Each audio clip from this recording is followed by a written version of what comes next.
शिकाई बोले ये तो पुराना खेल है। प्रहलाद जी बोले कल हमारा जीवन का भी यही आंख मिचोनी का खेल है। जीवात्मा और परमात्मा दोनों शाश्वत सखा है। एक बार बोले क्यों? बोले चलो आंख मिचोनी खेलते हैं। अरे भगवान बोले तुम छुप जाओ फिर बाद में हम छुपेंगे। तो समस्त जीवों के प्रलय के समय परमात्मा उदर में लेकर के भगवान जब प्रलय काल होता है तो भगवान अपने उदर में ये सभी जीवों को लेकर के सो जाते हैं।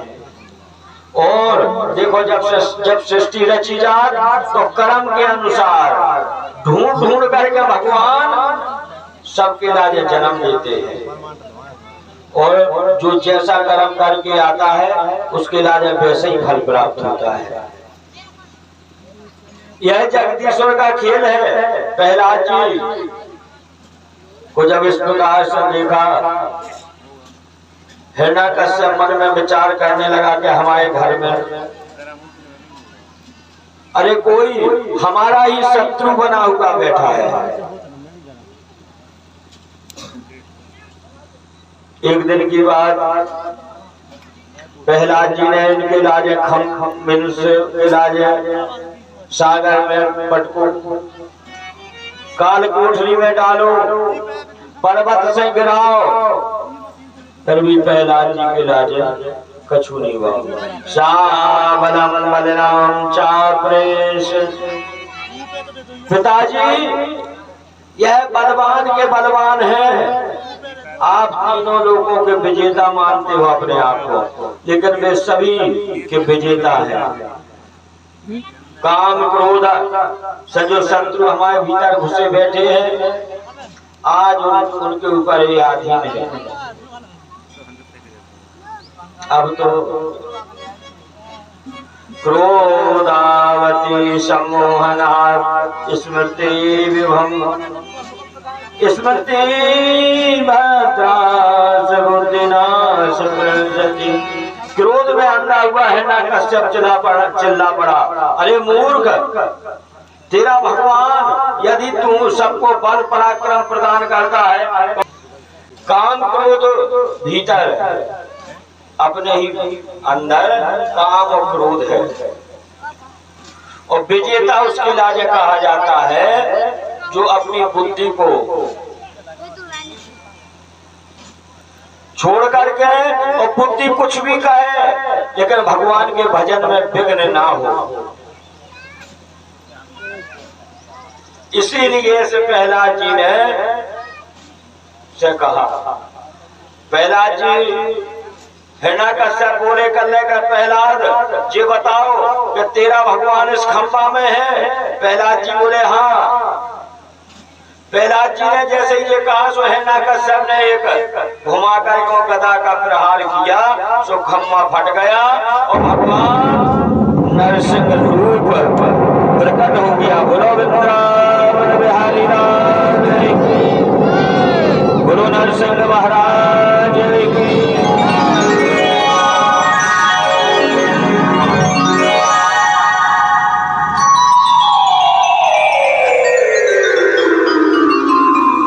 गगड़ गड़गड़ानो खंग फाटो चरचरानो, निकसो नाहर रूप को अति भयानक है।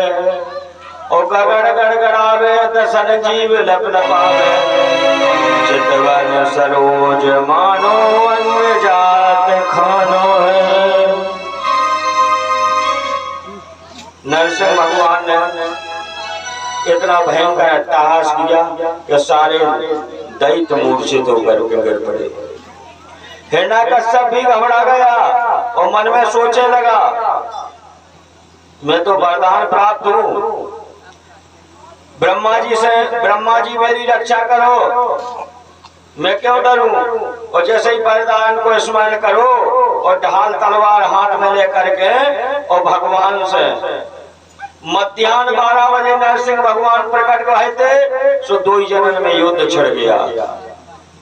भगवान उसे खेल खिलाते रहे, कीड़ा करते रहे, ब्रह्मा जी ऊपर से देवताओं के साथ मिलकर के ये युद्ध देख रहे हैं और भगवान को इशारों कर रहे महाराज क्या कर रहे, जल्दी करो, सूर्य अस्त भाव जात काय का सूर्य अस्त हो जा सो असुरन को बल दोनों हो जाते। भगवान ने हुंकार ध्वनि करके कहा कि पहले तो बलिदान देते और डरा रहे हो। और बेचारे ब्रह्मा कुछ नहीं बोले और जैसे ही सूर्य अस्त को समय भाव सो भगवान ने हिरण्यकश्यप को पकड़ो और गोदी में पटको और बीच देरी में जाकर के बैठ गए। बोलो वृंदावन बिहारी लाल की जय। हिरण्यकश्यप के हाथ पैरों को इतने जोर से जकड़ो कि ढाल तलवार अपने आप गिर पड़ी। हिरण्यकश्यप कहने लगा, रे महाराज गिर पड़ा तो क्या हुआ, मरने वाला नहीं हूँ, मुझे वरदान प्राप्त है कि ना भीतर मरूंगा ना बाहर मरूंगा। भगवान बोले इसलिए यही से तो हम देवी पे बैठे हैं। हिरण्यकश्यप बोले कल ना ऊपर मरे ना नीचे मरे, सो कल के यही में से हम गोदी में बिठाए तुम्हारे राजा, ना तुम ऊपरे आओ ना नीचे आओ।